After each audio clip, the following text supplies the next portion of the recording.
Hello, good morning friends, how are you? So आज चलते हैं आगे अपन इलेक्ट्रोस्टैटिक के अगले लेक्चर पे। उससे पहले एक क्वेश्चन करते हैं। सपोज यहाँ एक स्मॉल क्यू चार्ज है और यहाँ पर एक रस्सी बंधी है, इस पे दूसरा स्मॉल क्यू चार्ज है। ये लेंथ आपको आर दे रखी है, वर्टिकल प्लेन में है। कौन से प्लेन में है? वर्टिकल प्लेन में। अच्छा, इसका मास m है। ये चार्ज यहाँ पर फिक्स है और अब इस m को यहाँ पर एक v0 वेलोसिटी दी है। क्वेश्चन ये है, find v0 minimum so that particle can complete circle. देखो ऐसे क्वेश्चन हमने बहुत किए हैं, ठीक है ना, तो डरने की जरूरत नहीं है। यहाँ पे v0 वैल्यू बताओ मिनिमम टू मिनिमम कि ये जो मास m है ये r रेडियस का सर्किल क्या कर ले, कंप्लीट कर ले, यहाँ तक आ जाए।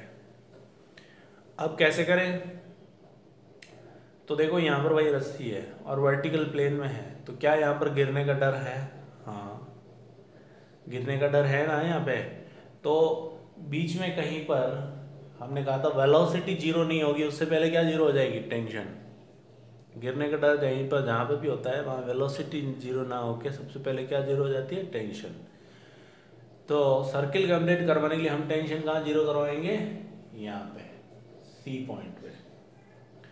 तो टेंशन एट सी हम जीरो करवाएंगे लगभग, ठीक है। जीरो या फिर जीरो से ज़्यादा। अगर सी पे टेंशन जाके जीरो होती है या उससे भी थोड़ी जीरो नहीं हो पाती, थोड़ी रह जाती है, तो वो सर्किल कंप्लीट कर लेगा, या जीरो होगी तो भी वो सर्किल कंप्लीट कर लेगा, क्योंकि इसमें पहले टेंशन जीरो होती है, वेलोसिटी जीरो नहीं होती। तो यहाँ पर वेलोसिटी जीरो नहीं होगी, बल्कि यहाँ पर वेलोसिटी कितनी होगी? vc। अब सी पे टेंशन जीरो करते हैं, सी पे लिखो भाई फोर्स। टेंशन किधर लग रही है? नीचे। mg भी किधर लग रहा है? नीचे। तो सी पे फोर्स कितना लग रहा है? टेंशन नीचे प्लस mg नीचे minus k q square upon r square. इन दोनों के बीच में जो इलेक्ट्रोस्टैटिक फोर्स लगेगा वो तो बाहर लगेगा, तो सेंटर की तरफ ये हो गया net force. Net force centre की तरफ ये हो गया, equals to m v at c का स्क्वायर अपॉन आर। तो एक इक्वेशन बन गई हमारी। क्लियर है? अब सी पे मेरे को वेलोसिटी चाहिए। अगर मेरे को सी पे वेलोसिटी मिल जाती है और यहाँ पर मैं क्या कर दूंगा? टेंशन को जीरो कर दूंगा। टेंशन को जीरो करने से क्या इक्वेशन बन जाएगी? mg minus k q square upon r square equals to m v at c का स्क्वायर अपॉन आर। तो एक इक्वेशन मेरे को मिल चुकी है। अब दूसरी लगा लेते हैं अपन। Work done by all forces is equal to change in kinetic energy. अब यहाँ पर कौन कौन से फोर्स वर्क कर रहे हैं? तो वर्क डन है टेंशन का, प्लस वर्क डन है आपका इलेक्ट्रोस्टैटिक फोर्स का, प्लस वर्क डन है आपका ग्रेविटी का, और तो कोई फोर्स नहीं है। ये सब किस में जाएंगे? Change in kinetic energy. मतलब final kinetic energy minus initial kinetic energy. Final kinetic energy half m vc square minus initial kinetic energy half m v0 square. अब देखो टेंशन हमेशा परपेंडिकुलर लगेगी इसकी वेलोसिटी के, मतलब डिस्प्लेसमेंट के भी परपेंडिकुलर होगी, तो टेंशन का वर्क क्या होगा? जीरो। इलेक्ट्रोस्टैटिक फोर्स हमेशा अलोंग द लाइन जो इन लगता है ऐसे लगेगा, किसी भी पॉइंट पे पहुंचोगे तो ऐसे लगेगा। उसका डिस्प्लेसमेंट इधर है, फोर्स इधर लग रहा है, इसका वर्क डन भी कितना होगा? जीरो। तो अब बचा कौन सा, ग्रेविटी का वर्क डन। ग्रेविटी किधर लग रही है, ग्रेविटी लग रही है नीचे, और डिस्प्लेसमेंट किधर हो रहा है, ऊपर। ग्रेविटेशन कैसा फोर्स है, कंजर्वेटिव, तो पाथ पे डिपेंड नहीं करेगा, इनिशियल और फाइनल पोजीशन पे डिपेंड करेगा। ये इनिशियल पोजीशन, ये फाइनल पोजीशन। डिस्प्लेसमेंट कितना हुआ, 2r, तो ग्रेविटी का वर्क डन कितना हुआ, mg इंटू 2r, लेकिन mg नीचे 2r ऊपर, तो ये हो गया माइनस का, equals to half m vc का square minus half m v naught का स्क्वायर। देखो अब मैं यहीं पे छोड़ रहा हूँ इसको, आप इसको कंप्लीट कर लें। 2 इक्वेशन आ चुकी है आपके पास। अब आप आराम से यहाँ से vc उठाएं और यहाँ पे रख दें, दोनों में से vc को क्या कर दें, हटा दें, तो आपको क्या मिल जाएगा, v नॉट। 2 इक्वेशन है, 2 अननोन है, vc और v नॉट दोनों मिल जाएंगे आपको। क्लियर है? तो इस तरीके से ये क्वेश्चन किया हमने। अब चलते हैं हम आगे इक्विलिब्रियम प्रॉब्लम्स पे।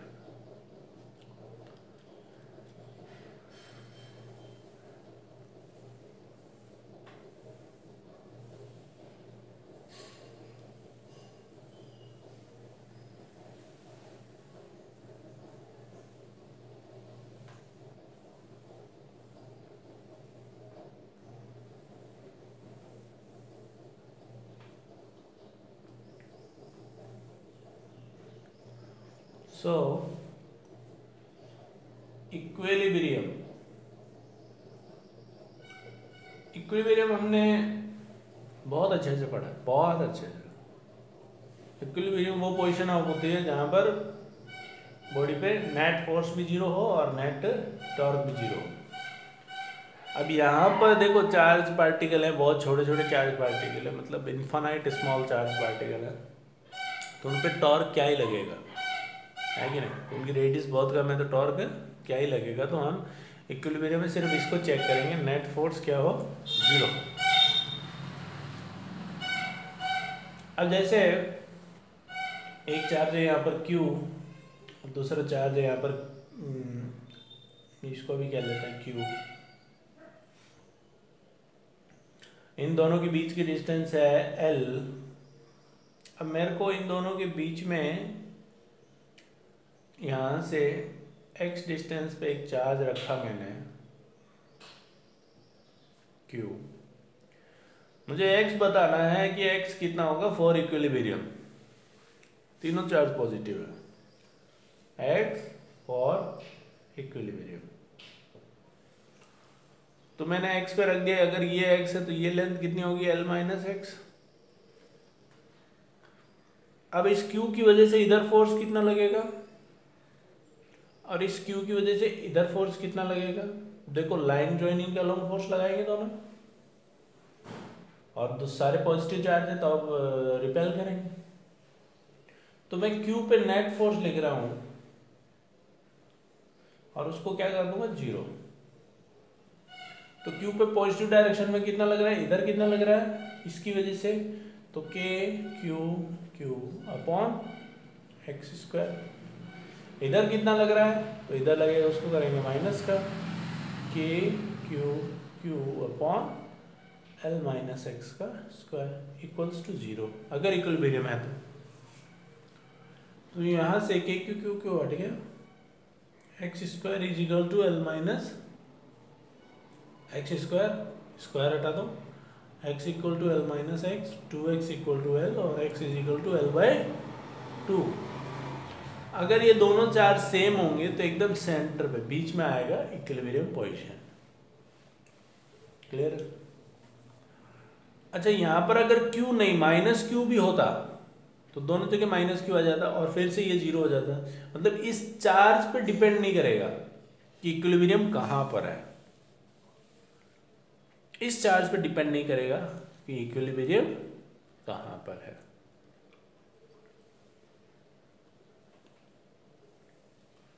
अच्छा अब मान लो अलग अलग चार्ज हो, एक Q हो, दूसरा 4Q हो। अब मान लो x डिस्टेंस ये रही, यहाँ पर एक स्मॉल q चार्ज रखा हुआ है। अब बताओ इक्विलिब्रियम के लिए x कितना होना चाहिए, ये लेंथ l है।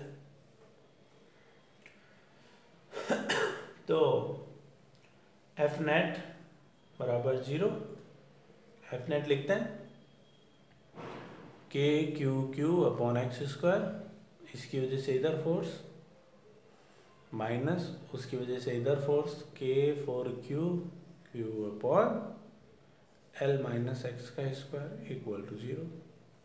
अब यहाँ से के क्यू क्यू ये चले जाएंगे, तो 1 upon x square equals to 4 upon L minus x square. ये 4 और इधर चले गए, इसको इधर ले आओ, खोल लो और x की वैल्यू निकाल लो, निकल जाएगी। तो बहुत ही आसान है, बहुत ही आसान है, ठीक है।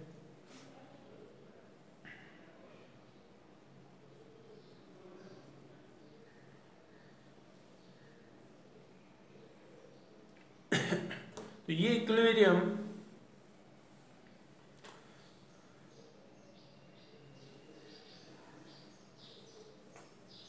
और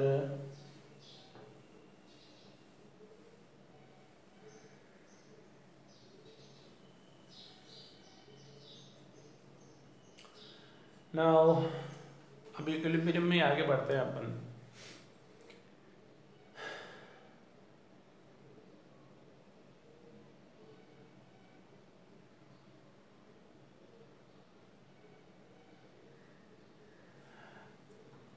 अगर ये Q है और यहां पर -4Q है,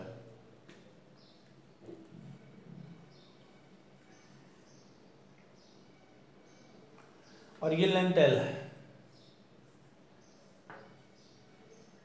अब बताओ मेरे को कि एक तीसरा पार्टिकल कहां रखूं कि वो इक्विलिब्रियम में रहे।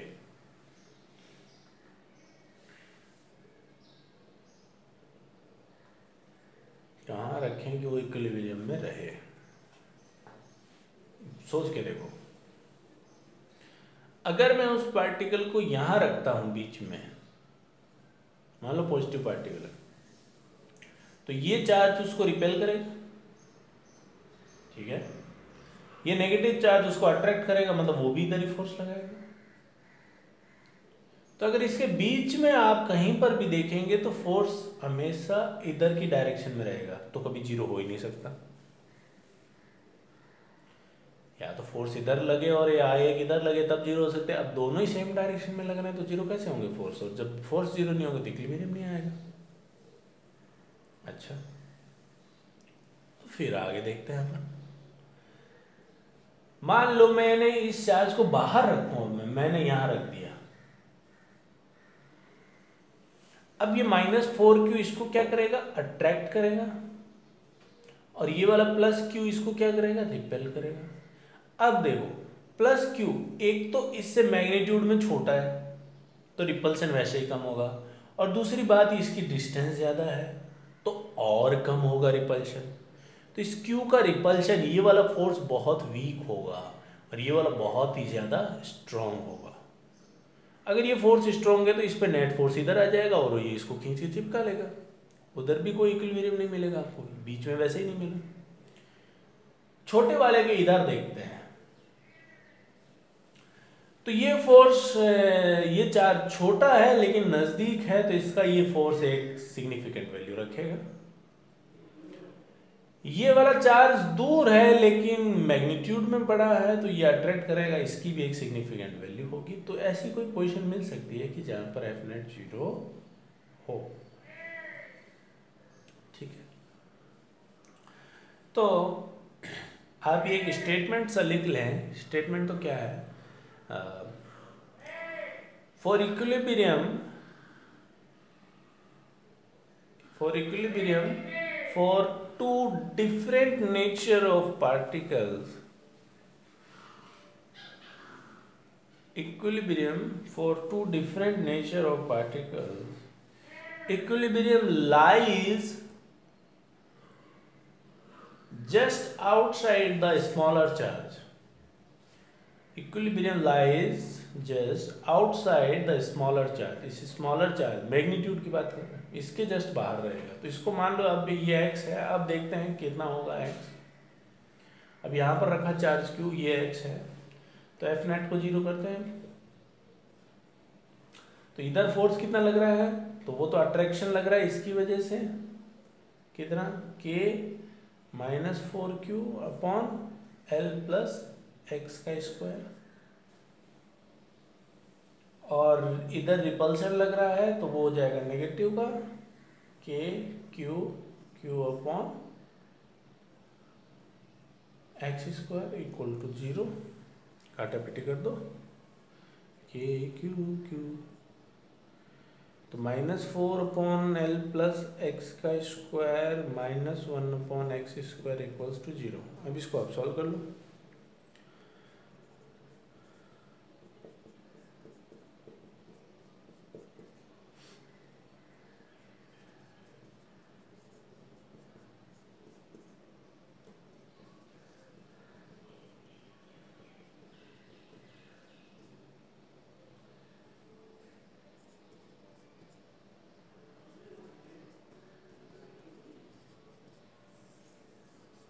तो यहाँ से आपको x की वैल्यू मिल जाएगी।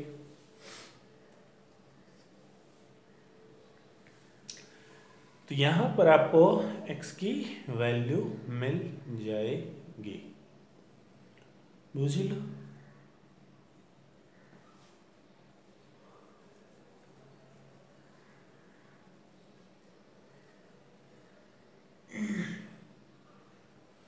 तो जब भी कोई अपोजिट चार्ज होंगे तो छोटे वाले चार्ज के जस्ट बाहर आपका इक्विलिब्रियम पोजीशन रहेगा।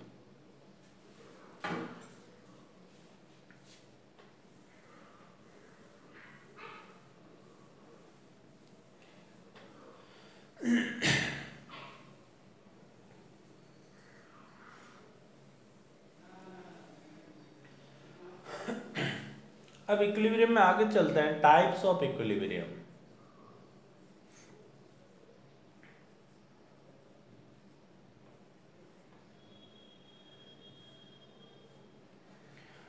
तो टाइप्स ऑफ इक्विलिब्रियम हमने 3 टाइप देखे थे इक्विलिब्रियम के।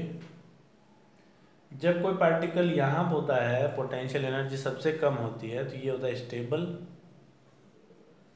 इसको अगर आप यहाँ से आगे पीछे अगर थोड़ा बहुत डिस्टर्ब करेंगे तो वापस आ जाता है मीन पोजीशन। जब पार्टिकल यहाँ होगा एक्सट्रीम पोजीशन पे, पोटेंशियल एनर्जी सबसे ज़्यादा, तो ये क्या होता है, अनस्टेबल। ये u और x का ग्राफ है, ठीक है ना, ऐसा कोई कुआं नहीं है, कहते हैं इसको एनर्जी वेल। तो ये हो गया अनस्टेबल। यहाँ पर आपने डिस्टर्ब किया तो ये चला जाएगा, इधर किया तो चला जाएगा। ये हो गया आपकी न्यूट्रल पोजीशन। यहाँ पर आप परेशान करोगे तो ये आगे करोगे तो आगे बैठ जाएगा, पीछे करोगे तो पीछे बैठ जाएगा। तो ये तीनों इक्विलिब्रियम कंडीशन है, तो तीनों के लिए आपका एफ नेट क्या होना चाहिए, 0।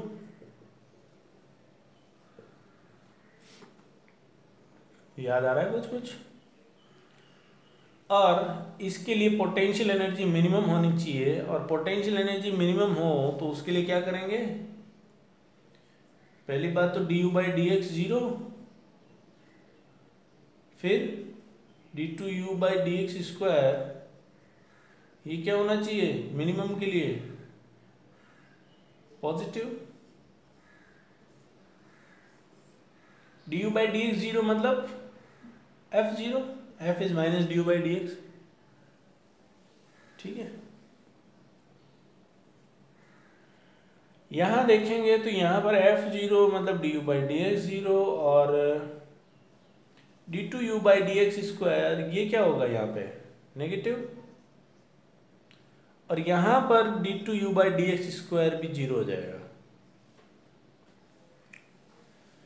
ठीक है। तो ये वो कंडीशंस थी। अब स्टेबल इक्विलिब्रियम में अगर उसको for slight displacement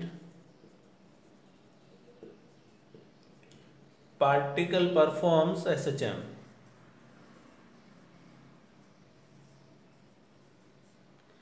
stable equilibrium में अगर स्लाइटली डिस्प्लेस करते हैं तो पार्टिकल क्या परफॉर्म करता है? SHM।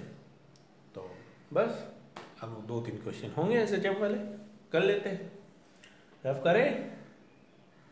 अब पहले तो हमको ढूंढना है कि स्टेबल है या अनस्टेबल है। इक्विलिब्रियम तो मिल जाएंगे,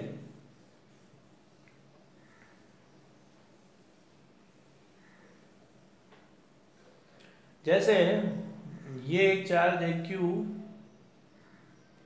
और ये भी एक चार्ज है Q। अब आपने एकदम सेंटर पे एक तीसरा चार्ज दे दिया कैपिटल Q। ये लेंथ भी L है और इस लेंथ को भी मैं कह लेता हूँ L। अब बताओ ये चार्ज आपका यहाँ पर इक्विलिब्रियम में है या नहीं? तो देखो इक्विलिब्रियम भी अब यहाँ पर डायरेक्शन पर डिपेंड कर रही है कि कौन सी डायरेक्शन में। अच्छा इक्विलिब्रियम तो है, एकदम सेंटर पे रखा हुआ, तो यहाँ पर F नेट तो 0 है। तो इक्विलिब्रियम इज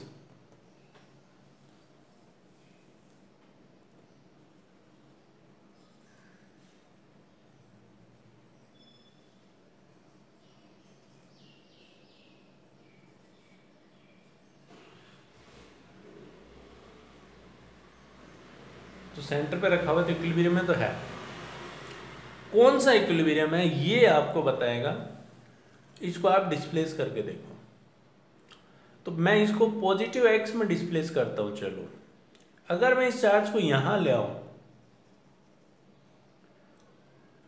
इधर डिस्प्लेस किया, अब अगर इस पे नेट फोर्स पीछे हुआ तो ये स्टेबल में होगा।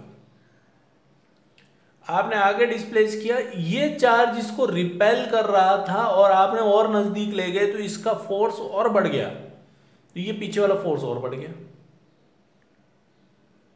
ये वाला इधर रिपेल कर रहा था लेकिन आप इसे दूर ले गए तो ये वाला फोर्स वीक हो गया, तो नेट फोर्स सेंटर की तरफ रहा। तो ये कौन सा इक्विलिब्रियम है? स्टेबल। इस डायरेक्शन में क्या है? Stable equilibrium. इधर आपने डिस्प्लेस किया तो वापस आएगा, इधर इधर ऐसे ऑक्सीलेट करेगा। लेकिन अगर वाई डायरेक्शन में देखूं, मैं इस चार्ज को यहां ले आऊं, अब बताओ कौन सा इक्विलिब्रियम है? तो वाई डायरेक्शन में अब ये इक्विलिब्रियम ही नहीं है, क्योंकि इस पर नेट फोर्स ही 0 नहीं है। देखो इसकी वजह से इधर फोर्स, इसकी वजह से इधर फोर्स, नेट फोर्स आ गया ऊपर, नो इक्विलिब्रियम, नेट फोर्स 0 है ही नहीं वाई डायरेक्शन में।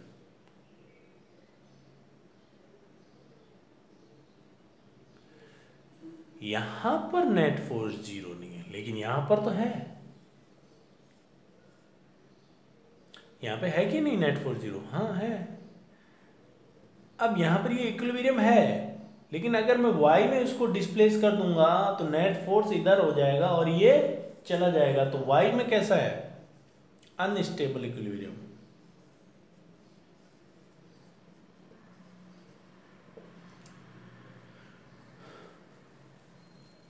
ठीक है, मतलब यहां पर इक्विलिब्रियम है दोनों डायरेक्शन के लिए, लेकिन x में स्टेबल है और y में अनस्टेबल है।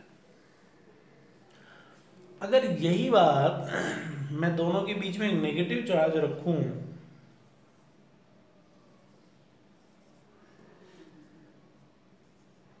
है तो अब भी इक्विलिब्रियम।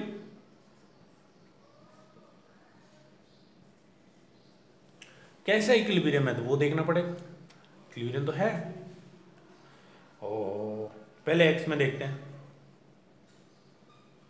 नेट फोर्स तो यहाँ 0 है, x में डिस्प्लेस करो। चलो यहाँ ले आओ, आगे डिस्प्लेस किया आपने। ये वाला इस चार्ज को अट्रैक्ट कर रहा था, ये वाला भी इस चार्ज को अट्रैक्ट कर रहा था। अब आपने इस चार्ज को इसके नजदीक ले गए तो इसका अट्रैक्शन ज्यादा हो जाएगा, मतलब इधर अट्रैक्शन अब ज्यादा हो जाएगा। इससे आप इसको दूर ले गए तो इधर वाला अट्रैक्शन कम हो जाएगा, तो नेट फोर्स इधर बचेगा। इधर ही डिस्प्लेस किया है आपने और नेट फोर्स भी इधर ही है, तो ये चार्ज आगे चले जाएगा। कैसा इक्विलिब्रियम है? एक्स डायरेक्शन में अनस्टेबल है, आगे डिस्प्लेस किया और आगे ही चला गया।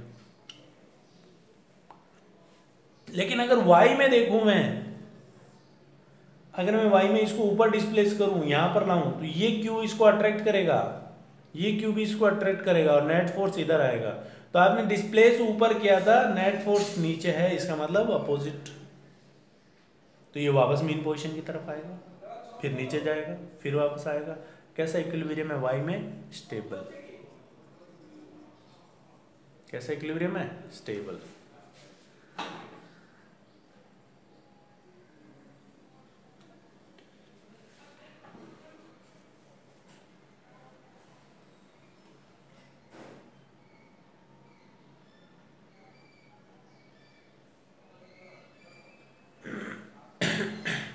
तो अब हम जो जहां पर स्टेबल है उसके लिए निकालेंगे अब हम time period of oscillation. Stable जहां भी होगा वहां पर हल्के से डिस्प्लेसमेंट के लिए क्या होगा? ऑक्सीलेशन होगा, और वो एसएचएम होगा। तो जैसे पहले इसी को देखते हैं, क्यू क्यू सेंटर पे चार्ज कैपिटल क्यू, ये लेंथ एल और ये भी लेंथ है एल। इसका मास एम है। तो ये हॉरिजॉन्टल डायरेक्शन में स्टेबल है, तो आपसे टाइम पीरियड पूछेगा। हॉरिजॉन्टल डायरेक्शन में अगर हल्का सा डिस्प्लेस कर दें तो चलो, तो अपन क्या करते हैं, हॉरिजॉन्टल डायरेक्शन में इसको हल्का सा डिस्प्लेसमेंट कर देते हैं एक्स, यहाँ ले आए इसको क्यू। अब ये लेंथ कितनी हो गई? एल प्लस एक्स, और ये वाली एल माइनस एक्स। अब एफ नेट लिखते हैं इस पे। एफ नेट डिस्प्लेसमेंट की डायरेक्शन में एफ नेट लिखते हैं, तो कितना है एफ नेट डिस्प्लेसमेंट की डायरेक्शन में? तो ये क्यू इस पे फोर्स इधर लगाएगा, कितना लगाएगा? के Q Q upon L plus x का स्क्वायर। ये क्यू इसको रिपेल करेगा, इधर लगाएगा, तो वो हो जाएगा माइनस का के Q Q upon L minus x का होल स्क्वायर। तो ये देखो मैंने डिस्प्लेसमेंट की डायरेक्शन में नेट फोर्स लिख लिया। तो अब इसको देख लेते हैं कि एफ नेट इक्वल्स टू के क्यू क्यू, इसको तो कॉमन ले लेते हैं, नीचे एलसीएम ले लेते हैं अपन, एल प्लस एक्स का square into l minus x का square, l plus x square l minus x square बचेगा। इसको ओपन करेंगे, क्या आएगा? L square plus x square minus 2lx, minus यहाँ पर ये इसको काट देगा, बचेगा एल प्लस एक्स का स्क्वायर। तो उसको ओपन करेंगे तो क्या बचेगा? एल स्क्वायर, ये माइनस के साथ खोल दिया मैंने, ये एल स्क्वायर ये एक्स स्क्वायर कट गए। तो के क्यू क्यू ये minus 12x minus 12x minus 4lx upon, अब देखो नीचे क्या है? एल प्लस एक्स का स्क्वायर एल माइनस एक्स का होल स्क्वायर। तो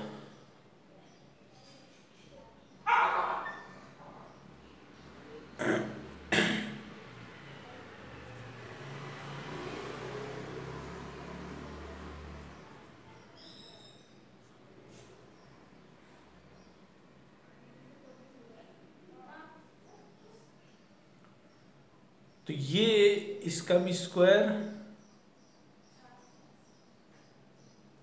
ये भी ऐसे लिख लो, ये लिखा हुआ है। ये क्या हो गया? L square minus x square, ये भी L square minus x square, तो उन दोनों का स्क्वायर, तो L square minus x square का होल स्क्वायर। अब देखो हमने कहा हल्का सा डिस्प्ले, अब देखो यहाँ पर अभी जो एफ नेट आया है वो आपका एसएचएम कब करेगा? जब एफ नॉट माइनस के टाइम्स एक्स होगा। तो ये तो चलो कांस्टेंट है, ये एक्स भी आ गया, लेकिन यहाँ नीचे भी एक्स आ रहा है, तो ये एसएचएम नहीं है बल्कि एक ऑक्सीलेशन है। तो एसएचएम कब करेगा? जब एक्स बहुत छोटा होगा। जब एक्स क्या होगा? बहुत ही छोटा।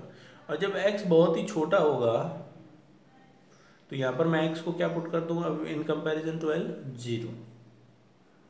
एक्स को क्या कर दूंगा? नेगलेक्ट। तो ये नीचे क्या बन गया? एल की पावर 4। तो एफ नेट कितना आया? Minus k Q Q 4 L x upon L की पावर 4। तो ये एक एल से एल कट गया, बचा क्या? L Q. तो एफ नेट आया आपका -4k³ upon L cube into x. तो ये अब वो k मिल गया आपको, f इक्वल्स टू -kx वाला। तो अब टाइम पीरियड कितना होगा, 2π√m/दिस k।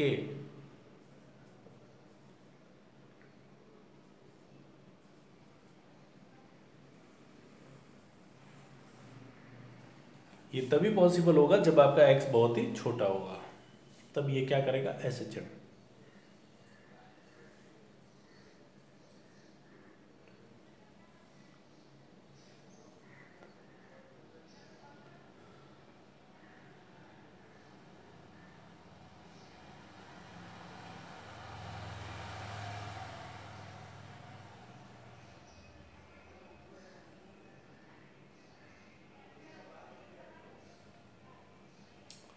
ठीक है,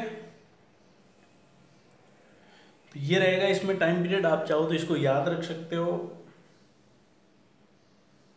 ध्यान रखना दोनों एल एल लिए मैंने, दोनों चार्ज सेम लिए मैंने, तब ये टाइम पीरियड आया।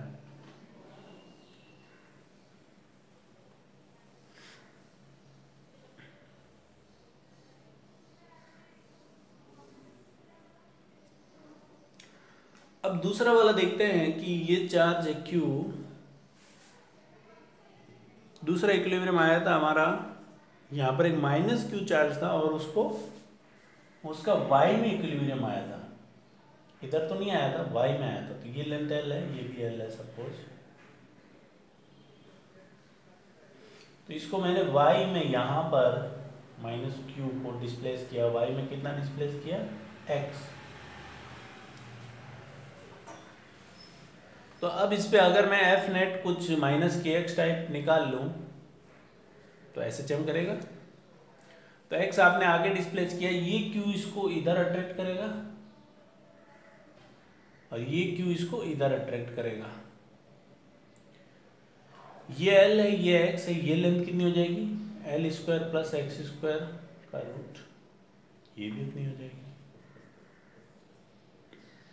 अब इधर फोर्स कितना लगेगा, तो ये चार्ज है -Q, इस पे मैं इधर फोर्स देख रहा हूँ, कितना लगेगा, मान लो F लग रहा है। इधर फोर्स कितना लग रहा है, ये भी F लग रहा है।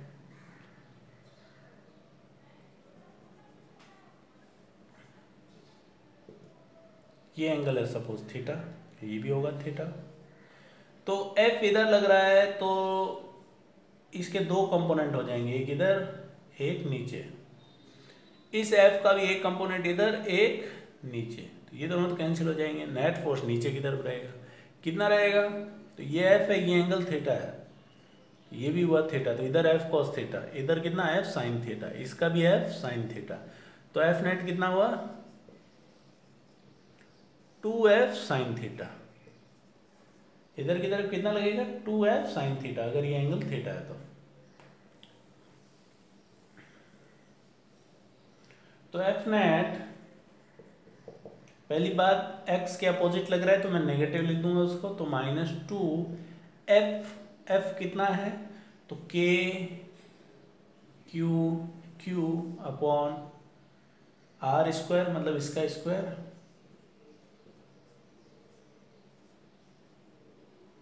2F sin theta. Sine theta, अब इस ट्राइंगल से साइन थीटा कितना हो जाएगा, परपेंडिकुलर अपॉन हाइपोटेनियस, परपेंडिकुलर हो गया x अपॉन हाइपोटेनियस, ये लो, बोलो भाई।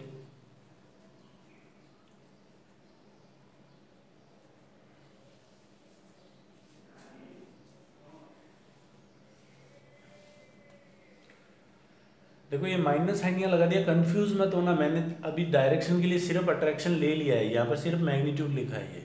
आप चाहो तो 2F की जगह K -Q L² ये भी लिख सकते हो, तो वहाँ पे वैसे ही माइनस आ जाएगा।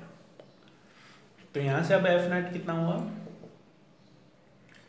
-2KQ अपॉन L² + x² की पावर 3/2 × x।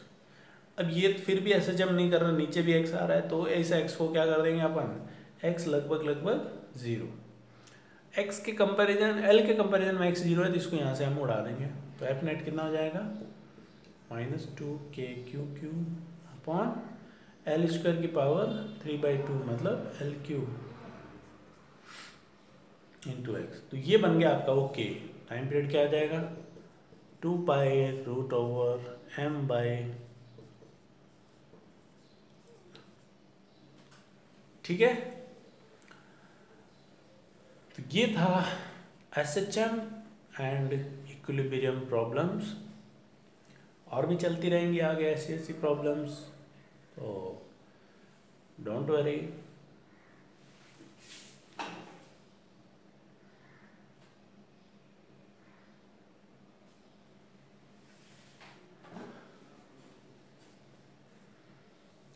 ठीक है,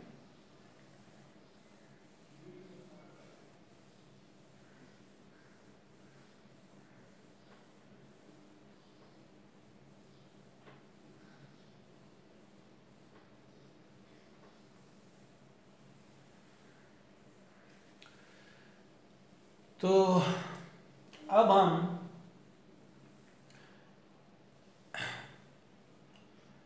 Coulomb's law in vector form, इसमें पढ़ेंगे। वेक्टर फॉर्म में नॉर्मल हमने पढ़ लिया, दो चार्ज के बीच में कितना फोर्स लग रहा है।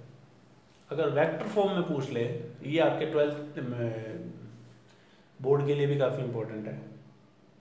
तो वेक्टर फॉर्म में कूलम्स लॉ कैसे डील करते हैं, मैग्नीट्यूड आपको पता है, बस डायरेक्शन ऐड करनी है।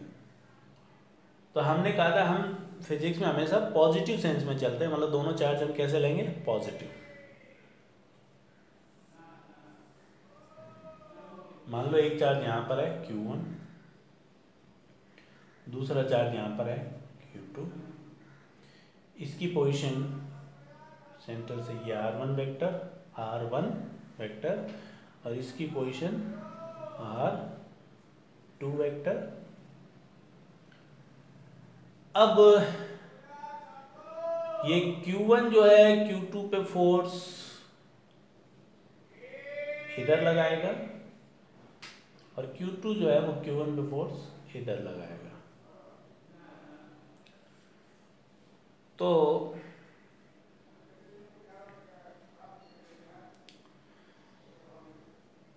ये हो गया आपका R वेक्टर, ये डिस्टेंस R है।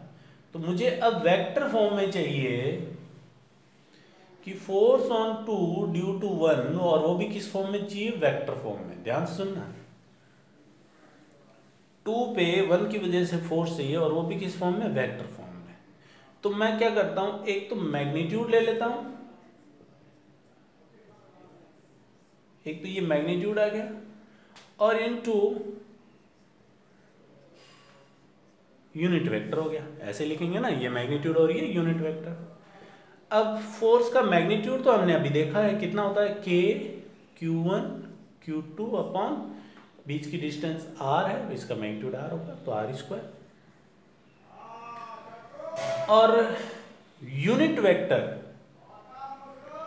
इस डायरेक्शन का यूनिट वेक्टर कौन सा होगा, तो वो होगा आपका R21 यूनिट वेक्टर, या फिर ये होगा ये वाला। चलो मैं इसको R वेक्टर कह लेता हूं, तो कौन सा हो जाएगा यूनिट वेक्टर, R।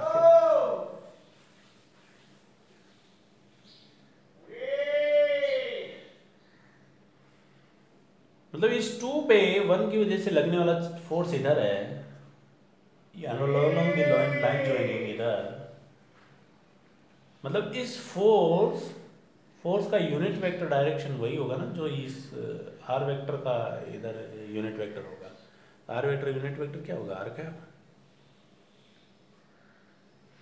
तो अब देखो F21 क्या हो गया,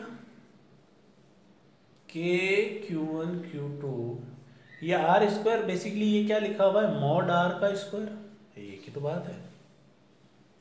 और आर कैप को मैं क्या लिख सकता हूं, R vector upon mod R. तो देखो अब वेक्टर फॉर्म बनती जा रही है, के Q1 Q2 upon mod of R का क्यूब इंटू आर वेक्टर। अब मेरे को बताओ आर वेक्टर कितना है यहां पर, तो आर वेक्टर कितना है, तो R1 vector plus R vector is equal to R2 vector. R1 vector plus R vector is equal to R2 vector. तो आर वेक्टर कितना आया, R2 vector minus R1 vector, रख दो यहाँ पे। तो F(2) due to 1 equals to K Q1 Q2 R vector क्या आया, R2 vector minus R1 vector upon R2 vector minus R1 vector का मॉड और उसका क्यूब।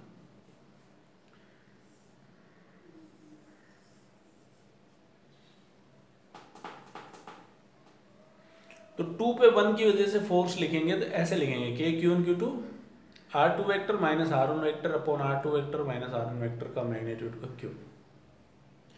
R2 क्या है, तो 2 की पोजीशन है, R1 क्या है, 1 की पोजीशन है। अगर F12 लिखना हो 1 पे 2 की वजह से, तो वो कितना हो जाएगा, के Q1 Q2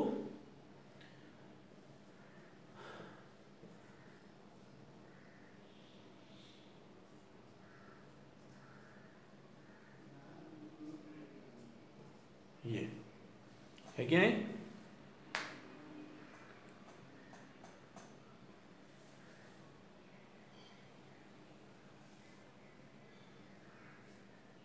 तो ये है कूलॉम का वेक्टर लॉ।